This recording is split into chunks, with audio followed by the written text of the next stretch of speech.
আসসালামু আলাইকুম সবাইকে। সবাই কেমন আছেন? আজকে কিন্তু একদম সহজ একটা রেসিপি, সেটা হচ্ছে মিট নুডলস। এই মিট নুডলসটা বানাতে প্রথমে আমি ২ টা নুডলসের প্যাকেট নিয়ে নিয়েছি। এরপর আগে থেকে রান্না করে রাখা কিছু মিট আম্মু ছাড়িয়ে নিয়েছে। আপনারা চাইলে এই মাংসটা ভেজেও তারপরে নিতে পারেন। তো পানি গরম হওয়ার পরে আম্মু এর মধ্যে ২ প্যাকেট নুডলস দিয়ে দিয়েছে সিদ্ধ করার জন্য।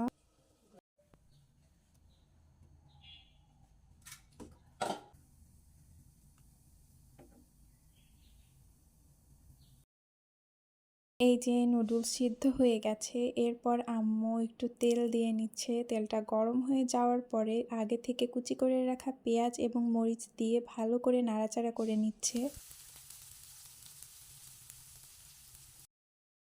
পেঁয়াজটা একটু লাল লাল হয়ে আসার পরে আম্মু ডিম আর লবণ দিয়ে দিল এর মধ্যে এবং ভালো করে মিক্স করে নিচ্ছে এটা।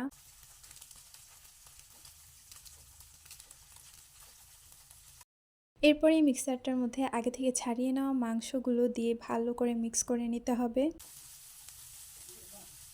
সবকিছু ভালো করে মিক্স করা শেষ হয়ে গেলে আগে থেকে তৈরি করে রাখা নুডলস এবং নুডলসের মশলাগুলো দিয়ে এটার সাথে ভালো করে মিক্স করে নিতে হবে। আম্মু এখানে মিক্স করতেছিল আর আমি আম্মুকে বলতেছিলাম নুডলসগুলো যেন না ভাঙে।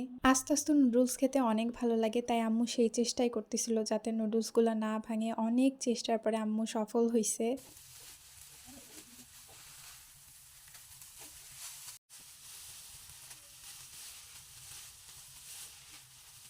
এই যে এটা হচ্ছে নুডলসের ফাইনাল লুক, আর নুডলসটা কিন্তু খেতে অসাধারণ ছিল। আপনারা কে কে এরকম আমার মতো নুডলস পছন্দ করেন সেটা কমেন্ট বক্সে জানাবেন। আজকের ব্লগ এই পর্যন্তই। আপনারা সবাই ভালো থাকবেন আর আমাদের জন্য দোয়া করবেন। ভিডিও ভালো লাগলে অবশ্যই লাইক কমেন্ট শেয়ার করবেন। আমাদের পেজটিকে ফলো করে আমাদের পেজের সাথে থাকবেন এবং সবাইকে ইনভাইট করবেন যাতে আমাদের পেজটিকে ফলো করে। আল্লাহ হাফিজ সবাইকে।